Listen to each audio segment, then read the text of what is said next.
জাতীয় বিশ্ববিদ্যালয়ে অনার্স ভর্তি পরীক্ষার রেজাল্ট ইতিমধ্যে প্রকাশিত হয়েছে। তোমরা রেজাল্ট কিভাবে দেখবা এটা থাকতেছে আজকের এই ভিডিওতে। সো আমাদের প্রথমে গুগল ক্রোম ওপেন করে নিতে হবে। যারা ফোন থেকে ট্রাই করবা অবশ্যই NU স্পেস দিয়ে এডমিশন লিখে সার্চ করবা, এবং কি তোমরা গুগল ক্রোমটা ডেস্কটপ সাইড এনেবল করে নিবা। দিয়ে আমাদের ঠিক এইরকম ইন্টারফেস আসবে। সো এখানে আমাদের এই যে দেখো এডমিশন টেস্ট রেজাল্ট, এখানে ক্লিক করলেও তোমরা রেজাল্ট দেখতে পারবা, এবং কি applicant log in click here, এখানে লগ ইন করলেও আমরা রেজাল্ট দেখতে পাবো। এবং কি এখানে ডান সাইডে তোমাদের নোটিশ দিয়ে দিছে যে notice first merit list for honours admission 2025-26। So download করলে তোমরা নোটিশ দেখতে পারবা।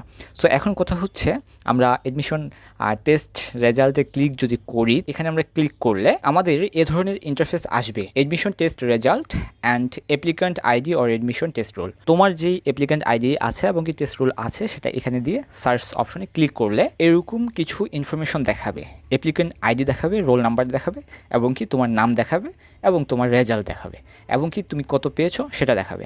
এখানে যে ইয়োর রেজাল্ট অর্থাৎ তুমি কত পেয়েছো সেটা দেখাবে। Have got passing marks in the admission test but do not success in getting any subject in the first merit list of honours admission 2026। অর্থাৎ এই স্টুডেন্ট ফার্স্ট মেরিট লিস্টে কোনো সাবজেক্ট পায়নি, সে পাস করছে বাট কোনো সাবজেক্ট তার আসেনি। So next merit লিস্টে সাবজেক্ট তার আসবে। সো এই ধরনের দিয়ে দিছে। এখন কথা হচ্ছে যারা পেয়েছো তাদের কিন্তু সাবজেক্ট সহ এবং কি কলেজ সহ এখানে দেখাবে, এবং কি তুমি কত পেয়েছো। এই হচ্ছে তোমার ওভারঅল রেজাল্ট দেখার প্রসেস।